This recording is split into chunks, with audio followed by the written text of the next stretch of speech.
The fork froze halfway to Marcus's mouth. His heart stopped beating. Time stopped moving. Standing next to his table at Luigi's restaurant was a little girl with curly brown hair and the biggest brown eyes he'd ever seen. She couldn't have been older than 8. Her small hand was shaking as she pointed at him. Before we begin the story, comment below where you're watching from. Enjoy the story. Please subscribe to my channel for more sweet videos like this. Let the story continue. Daddy? She whispered again, louder this time. Are you my daddy? Every person in the restaurant turned to stare. Marcus felt his face turn red hot. His girlfriend, Sarah's mouth fall wide open. The pasta fell off his fork and splashed back onto his plate. This couldn't be happening. This had to be some kind of mistake. Some kind of joke. But those eyes looked exactly like his. I don't, Marcus stuttered, unable to form words. The little girl's bottom lip started to shake. Tears began rolling down her cheeks. Mommy said you might be here. She said you have the same eyes as me. Marcus looked around the restaurant in panic. Everyone was watching. Some people had their phones out, recording. His hands started shaking. Where's your mommy? The little girl pointed toward the restaurant's front door. Through the big glass windows, Marcus could see a woman sitting in a beat-up blue car. Even from far away, even after all these years, he knew exactly who it was. Lisa, the woman he'd loved 9 years ago. The woman who'd disappeared from his life without saying goodbye. The woman who'd broken his heart so badly he thought he'd never love again. And now, she was back, with a daughter who looked just like him. Sarah grabbed Marcus's arm so tight it hurt. Marcus, she hissed under her breath. What is going on? But Marcus couldn't answer. His whole world had just flipped upside down in 30 seconds. 9 years. Earlier, Marcus Wilson was 22 years old and thought he had life figured out. He worked at Tony's auto shop during the day, fixing cars and getting his hands dirty. At night, he went to community college, studying business. His plan was simple: save money, get his degree, and maybe open his own shop someday. Life was good. Life was predictable. Then Lisa Martinez walked into Tony's auto shop on a rainy Tuesday morning, and everything changed. Her car was making a terrible grinding noise. Marcus popped the hood and immediately saw the problem. Her brake pads were completely worn down. Dangerous didn't even begin to describe it. Ma'am, you can't drive this car, he told her, wiping his hands on a rag. Your brakes are shot. You could have crashed. Lisa's face went pale. But I don't have money for new brakes. I just started a new job at the diner downtown. I need this car to get to work. Something about the way she said it made Marcus's heart squeeze. She looked tired, worried, like she was carrying the weight of the world on her shoulders. Tell you what, Marcus said, surprising himself. I'll fix your brakes, and you can pay me back a little bit each week. Deal? Lisa's eyes filled with tears. You'd do that for me? You don't even know me. Sometimes you gotta help people, Marcus said with a shrug. That's just how the world should work. That was the beginning of everything. Lisa came by the shop every Friday to drop off $20 toward her brake repair bill, but she usually stayed for an hour, talking to Marcus while he worked on other cars.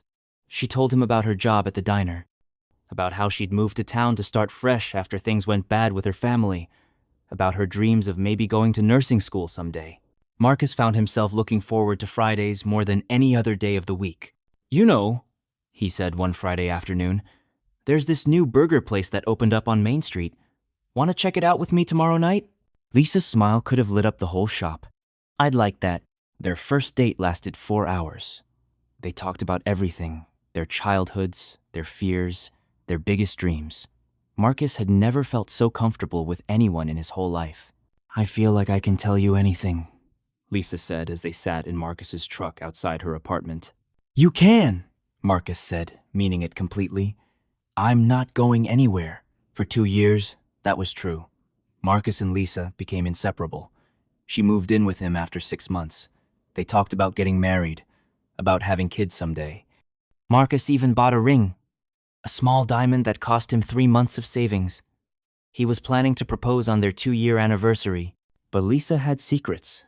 Secrets she never told Marcus. The phone calls that made her face go white.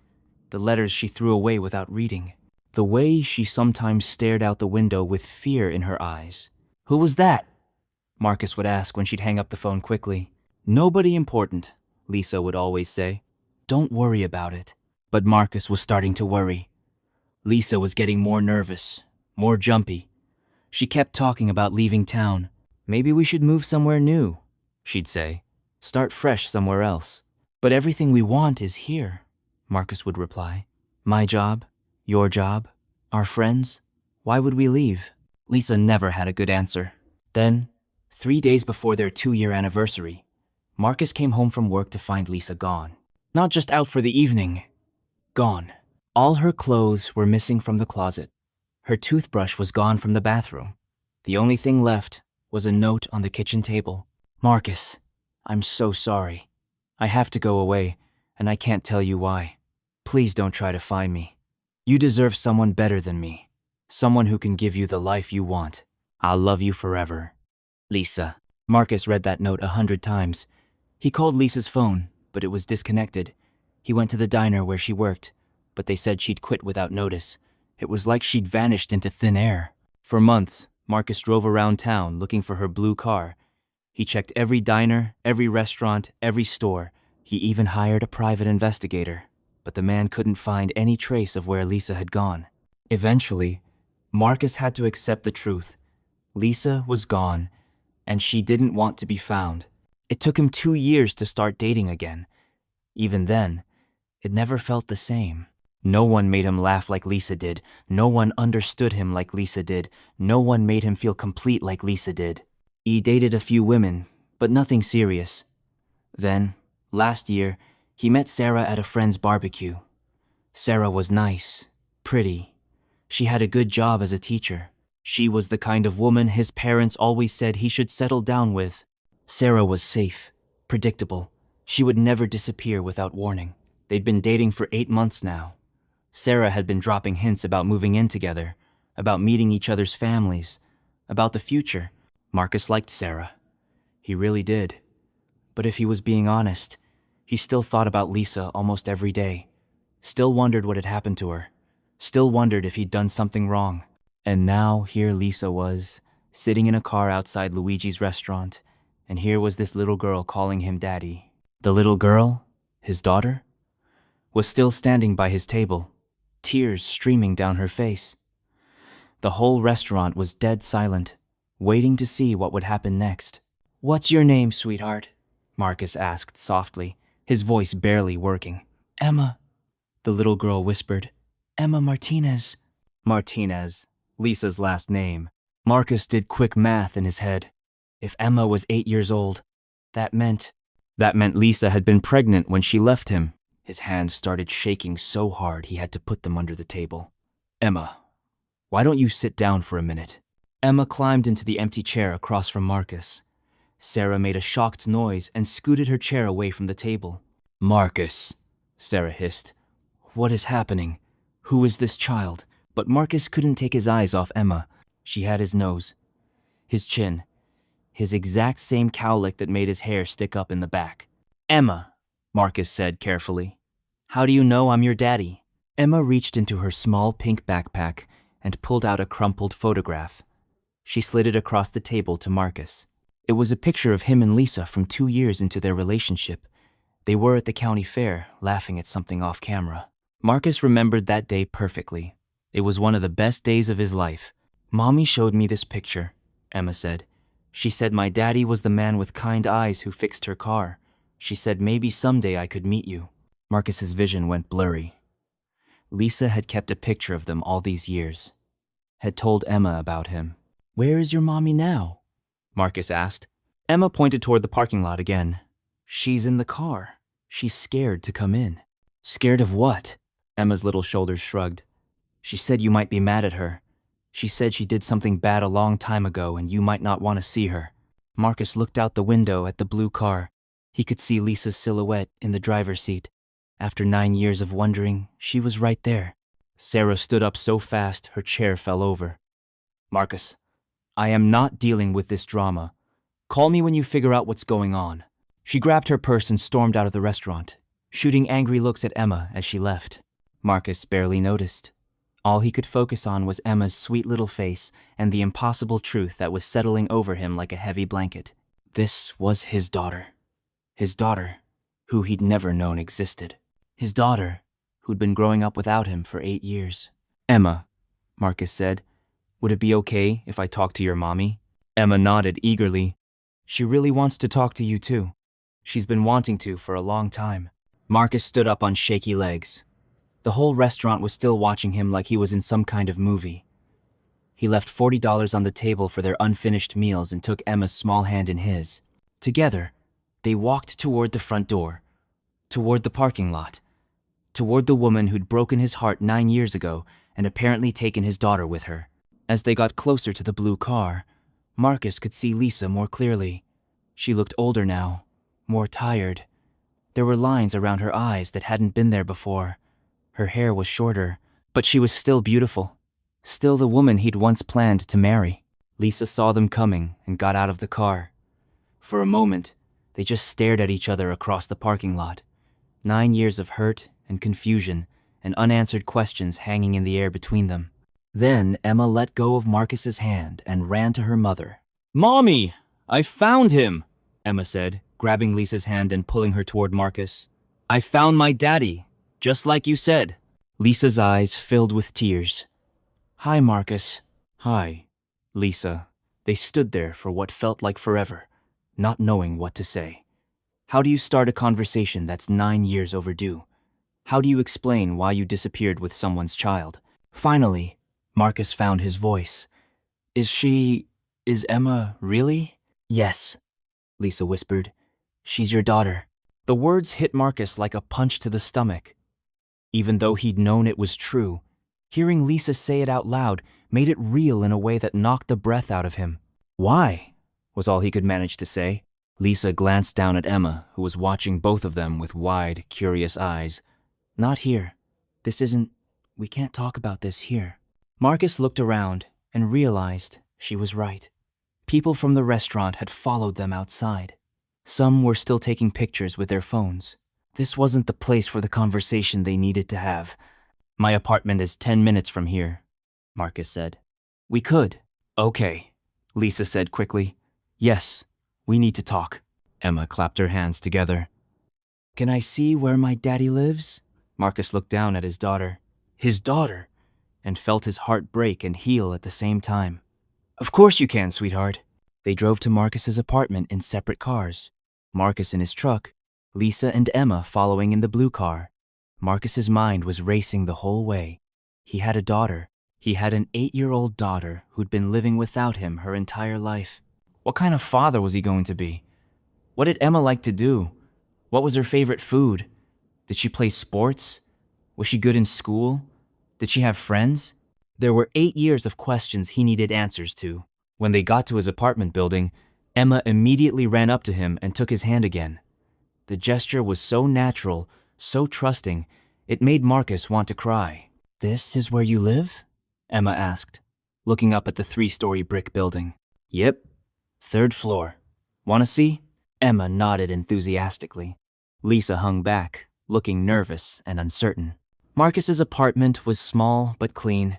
1 bedroom, 1 bathroom, a tiny kitchen, and a living room with a couch and TV. Not exactly set up for a child. Emma explored everything with the curiosity of an 8-year-old. She looked at his books, his pictures, his DVDs. She asked a million questions about everything she saw. "Do you like movies?" she asked, looking at his collection. "I do. What about you?" "I love movies, especially the ones with talking animals. Do you have any of those?" Marcus felt his heart squeeze. He didn't have any kid movies. He'd never had a reason to buy any. "Not yet," he said, "but maybe we could get some." Emma's face lit up. "Really? We could watch them together? If your mom says it's okay." They both looked at Lisa, who was standing by the door looking like she wanted to run away again. "Mom," Emma said, "can I watch movies with my daddy?" Lisa's face crumpled. She sat down heavily on Marcus's couch and put her face in her hands. "Emma, sweetie," Lisa said, her voice shaking, "why don't you go look out the window for a minute? I need to talk to your daddy about grown-up stuff. Emma skipped over to the big window that looked out over the parking lot. She was humming to herself, completely happy and oblivious to the tension in the room. Marcus sat down on the opposite end of the couch from Lisa. Now that they were alone, sort of, he didn't know where to start. She doesn't know, does she? He said finally. She doesn't know why you left. Lisa shook her head. She thinks her daddy just wasn't ready to be a daddy yet. I told her that sometimes grown-ups need time to figure things out. But I would have been ready, Marcus said, anger starting to creep into his voice. I would have been ready for anything if you'd just told me. I know, Lisa whispered. I know that now. But back then... Back then what? What was so terrible that you couldn't tell me you were pregnant? What was so bad that you had to disappear completely? Lisa looked over at Emma, who was still happily looking out the window. She lowered her voice even more. Marcus, there are things about my past that I never told you. Things I was running from when I came to this town. What kind of things? Lisa was quiet for a long moment. When she spoke again, her voice was barely audible. My ex-boyfriend from before I met you, his name was Derek. He was not a good person, Marcus. He hurt me. A lot. When I finally got the courage to leave him, he told me he'd find me wherever I went. He said he'd make me pay for leaving him. Marcus felt ice form in his stomach. He threatened you? He did more than threaten me. He found me twice in the first year after I left him. Both times, Lisa's voice broke.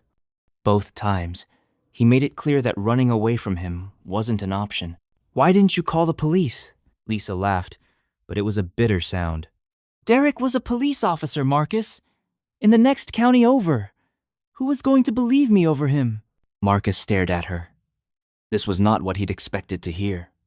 So you came here to hide from him? Yes.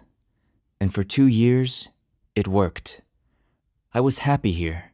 I was safe. I thought maybe I could have a normal life. But... Lisa's hand started shaking. But then I got pregnant, and I knew that if Derek ever found out about Emma, he'd use her to control me. He'd hurt her to get to me.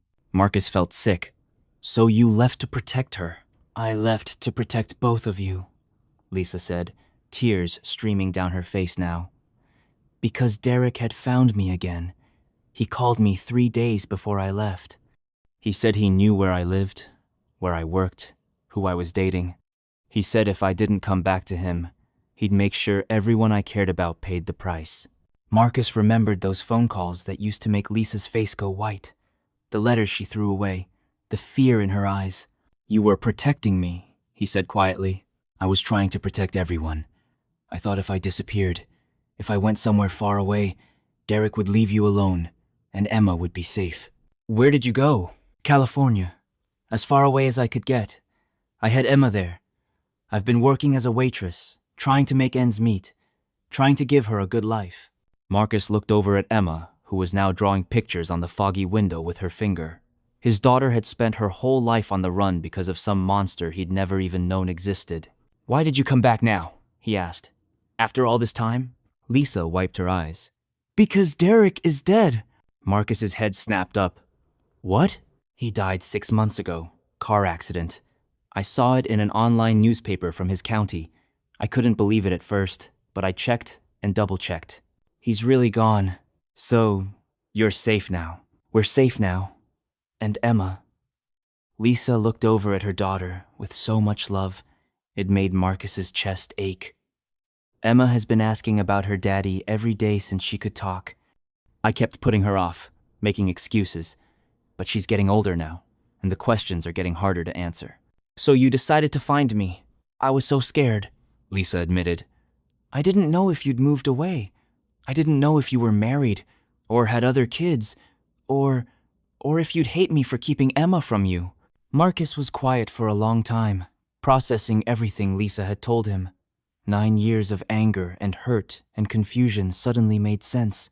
Lisa hadn't left because she didn't love him. She'd left because she'd loved him too much to let him get hurt. I could never hate you, he said finally. I was hurt. I was confused. I spent years wondering what I'd done wrong, but I could never hate you. Lisa sobbed with relief. I'm so sorry, Marcus. I'm sorry for all of it. I'm sorry you missed Emma's first steps, her first words, her first day of school. I'm sorry for all the birthdays and Christmases and bedtime stories you missed. I'm sorry I made the decision to leave without telling you the truth. But you made that decision to protect us, Marcus said. That's what parents do. They protect their children. I'm sorry I made you miss being Emma's parent. Marcus looked over at Emma again. She'd moved on from the window and was now looking at the books on his shelf, running her finger along the spines like she was reading the titles.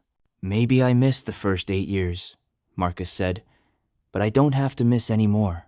Lisa looked up at him with hope in her eyes. Do you mean that? I mean it. If you'll let me, I want to be Emma's dad. Really, be her dad.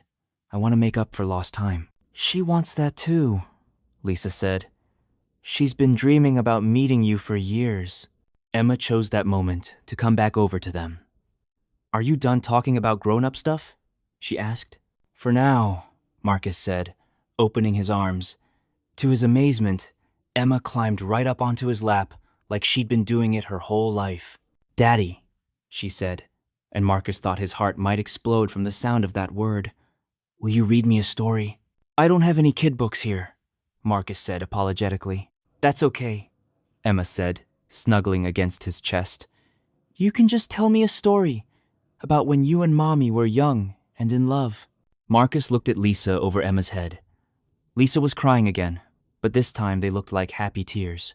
Once upon a time, Marcus began, there was a man who worked at an auto shop, and one rainy Tuesday morning, the most beautiful woman in the world walked in with a broken-down car. As he told the story of how he and Lisa met, Emma listened with rapt attention. She asked questions about every detail. She wanted to know what Lisa's car sounded like when it was broken. She wanted to know what Marcus was wearing that first day. She wanted to know if he knew right away that he loved her mommy. Did you know right away that I was going to be born? Emma asked. Marcus and Lisa exchanged a look. Well, Marcus said carefully, sometimes the best surprises take a while to show up. Emma seemed satisfied with that answer. She yawned and settled more comfortably against Marcus's chest. I'm sleepy, she said. It's been a big day, Lisa said. Maybe we should head back to our hotel. You're staying in a hotel? Marcus asked. Just for a few days, until we figure out what comes next. Marcus made a quick decision. You could stay here. I mean, it's not much, but the couch pulls out into a bed. Emma could sleep there, and you could take my bedroom. Oh, Marcus, we couldn't impose. You're not imposing, Marcus said firmly. You're family. The word hung in the air. Family. After 9 years of being alone, Marcus suddenly had a family. Emma perked up. We could have a sleepover? On my first day meeting my daddy? If your mom says it's okay. Lisa hesitated for a moment, then nodded. Okay. One night, Emma cheered, then immediately yawned again. The excitement of the day was catching up with her. Marcus carried Emma to his bedroom while Lisa went to get their bags from the car. He tucked Emma into his bed, and she curled up under his blankets like she belonged there. Daddy? Emma said sleepily. Yes, sweetheart? I'm really glad Mommy brought me to find you. Marcus kissed her forehead. I'm glad too, Emma. I'm so glad too. By the time Lisa came back with their overnight bags, Emma was fast asleep. Marcus and Lisa stood in the doorway, watching her sleep. She's beautiful, Marcus whispered. She's perfect. She looks like you, Lisa said. Especially when she sleeps. She gets that little wrinkle between her eyebrows, just like you do. They set up the pull-out couch for Lisa, but neither of them was ready to sleep. There was still so much to talk about, so many years to catch up on. They sat at Marcus's small kitchen table, drinking coffee and talking in whispers so they wouldn't wake Emma. Lisa told him about Emma's favorite foods, mac and cheese, but only the kind with the orange powder. Her favorite color, purple. Her best friend at school, a girl named Sophia, who lived in California and who Emma missed terribly. She's really smart, Lisa said proudly. She's reading at a 5th grade level already, and she's amazing at math. She gets that from you, I think. What does she want to be when she grows up? A veterinarian. She loves animals.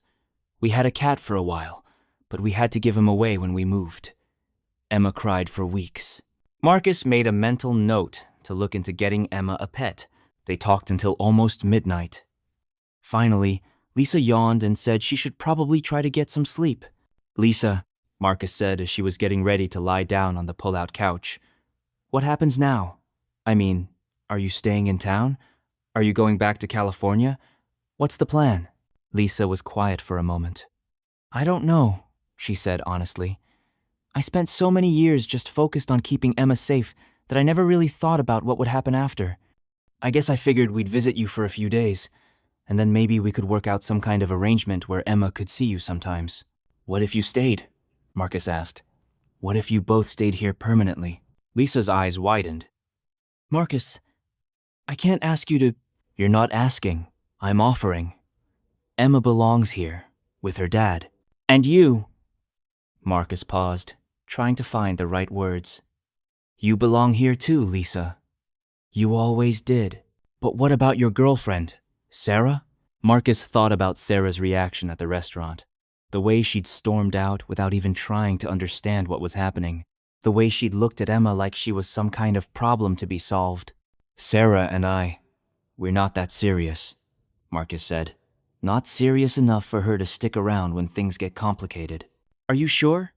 I don't want to mess up your life again. You didn't mess up my life the first time, Marcus said firmly. You saved it. You saved Emma's life. And now you're giving me the chance to be her father. That's not messing up my life, Lisa. That's completing it. Lisa started crying again. I don't know if I deserve a second chance. Everyone deserves a second chance, Marcus said. Especially people who were just trying to protect the ones they love. They looked at each other across the small kitchen table. 9 years fell away, and for a moment, they were just Marcus and Lisa again, young and in love and full of hope for the future. I still love you, Marcus said quietly. I never stopped loving you.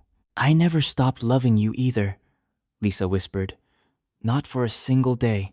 They didn't kiss. They didn't make any grand romantic gestures. They were both too raw, too overwhelmed by everything that had happened. But they held hands across the table and made plans. Lisa would call her landlord in California and give notice on their apartment. Marcus would help them move their belongings.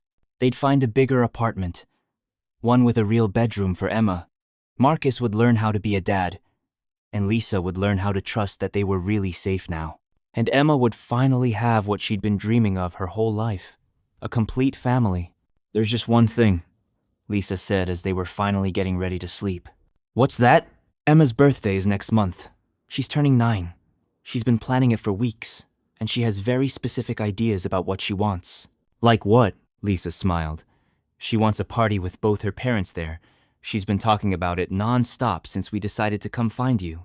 She wants a purple cake and a pony ride, and for you to meet all her friends from California who might come visit. Marcus grinned. A pony ride, huh? She's very specific about her requirements. Well then, we better start planning the best 9th birthday party in the history of 9th birthday parties. Marcus! Yeah? Thank you. For not hating me. For understanding. For wanting to be Emma's dad even though I kept her from you for so long. Lisa, there's nothing to thank me for. Emma is the best thing that ever happened to me, and I only found out about her today. You did an amazing job raising her. She's kind and smart and funny and loving. You did that.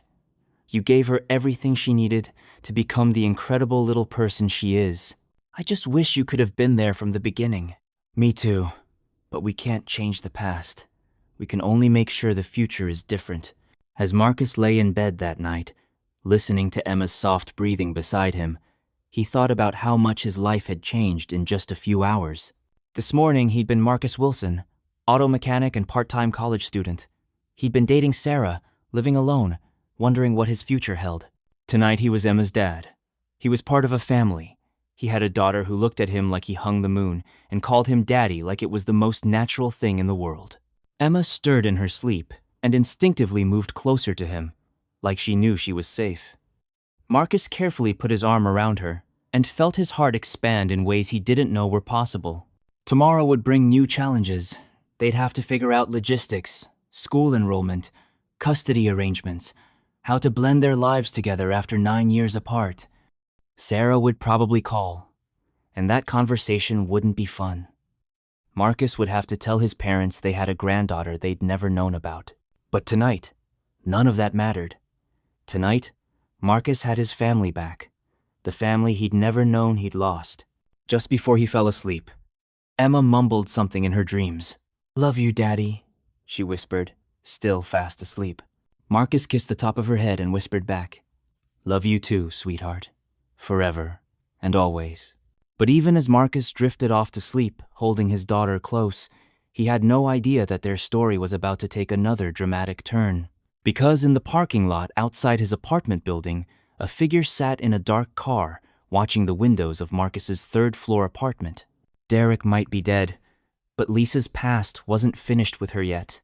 And tomorrow would bring a knock on the door that would change everything once again.